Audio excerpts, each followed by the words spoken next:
안녕하세요. 영준이의 태국 뉴스룸 영준이입니다. 적지 않은 태국 교민분들은 2020년 코로나 뉴스를 카카오톡으로 전달하면서 시작했던 영준이를 기억하시겠지요?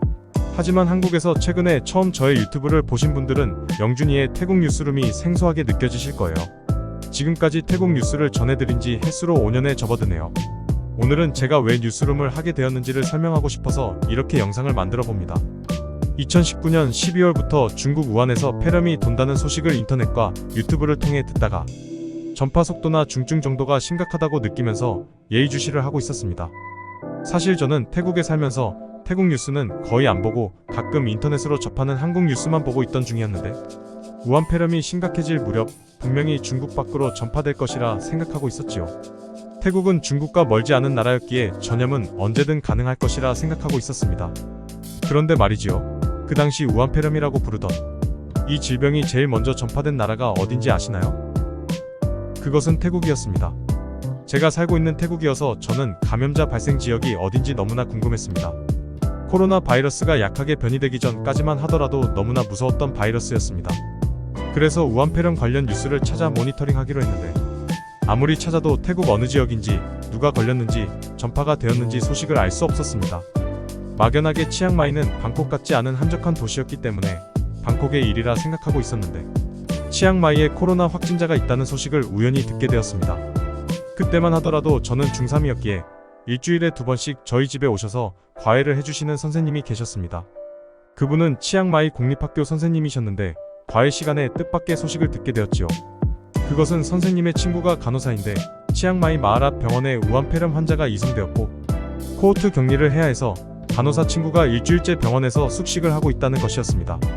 그래서 중국 다음으로 코로나가 치앙마이에 전파된 것 같아서 저와 우리 가족은 긴장할 수밖에 없었고 중학교 3학년의 짧은 태국어 실력으로 태국 뉴스를 열심히 찾기 시작했습니다.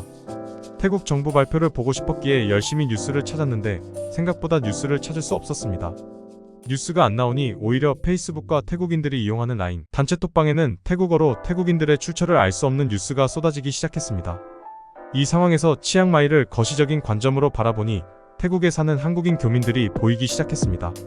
치앙마이에는 태국인 이외에도 참 많은 외국인이 사는데 우리 한국인의 뉴스 소식통이 먹이사슬에 비유하자면 제일 끝에 있는 것으로 느껴졌습니다. 태국인은 물론이고 치앙마이에 있는 미국인, 중국인, 일본인보다 우리나라 교민들이 제일 늦게 뉴스를 접하는 것 같다는 느낌에 마음이 상당히 불편했습니다. 제가 파악한 바로는 치앙마이에서 코로나에 걸린 사람은 중국인이고 그 감염자는 치앙마이에 있는 국제학교 학생의 삼촌이라는 얘기가 들려왔습니다. 이 말이 사실이라면 태국 학교보다 국제학교가 제일 위험하게 느껴졌고 저는 불안해하시는 엄마를 위해 매일매일 뉴스를 찾아 엄마께 알려드렸습니다. 그러다가 엄마가 뉴스 소식을 우리만 알고 있기에는 너무 미안하고 위험한 것 같다고 하셔서 한국 교민들도 뉴스를 알면 좋을 것 같다고 하셨습니다. 기존의 치앙마이에서는 이미 1000명이 넘는 교민단체 카톡방이 존재했었는데 자율적으로 관리되고 있는 이 카톡방에 제가 일방적으로 뉴스를 올릴 수는 없었습니다. 그 이유는 공포를 조장한다며 뉴스 공유를 마땅치 않게 생각하는 분들이 생각보다 많았기 때문입니다. 그래서 기존 카톡방에 뉴스를 올리는 것은 옳지 않고 적어도 태국에서 태국 뉴스를 보고 싶어하는 교민분들을 위해 별도로 오픈 채팅방을 마련하여 하루도 거르지 않고 매일 뉴스를 올리기 시작했습니다. 그때를 생각하면 아직도 속이 울렁거리네요. 그 당시 저는 중3이었고 영어와 태국어 이중언어 학교를 다니긴 했지만 저는 영어가 편했지 저의 태국어 실력은 그리 좋지 않았습니다. 물론 한국인 중에서는 태국어를 상당히 잘하는 사람에 속했지만 동갑내기 태국인 친구들에 비하면 태국어는 자신이 없었습니다. 그러나 이미 제 이름을 딴 영준이의 태국 뉴스룸 채팅방을 만들었고 첫 번째 뉴스룸은 이미 1500명 정원을 채운 상태로 태국 뉴스를 기다리는 많은 한국 교민들이 계셨습니다. 처음에 뉴스를 할 때는 태국 기사가 워낙에 문맥에 맞지 않고 모호하며 명료하지 않아서 너무나 힘들었습니다. 제가 한 번역이 맞는지 심리적으로 너무나 부담스러웠고 누군가가 번역을 검토해준다면 좀 더 용기가 날 것 같았습니다.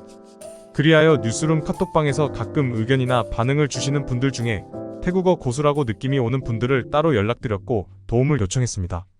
제가 검수받고 싶은 뉴스에 대해 읽고 의견도 주시며 저의 든든한 버팀목이 되어주셨습니다. 저는 이분들을 뉴스룸 어벤져스 팀이라고 부르고 많은 의지를 했습니다.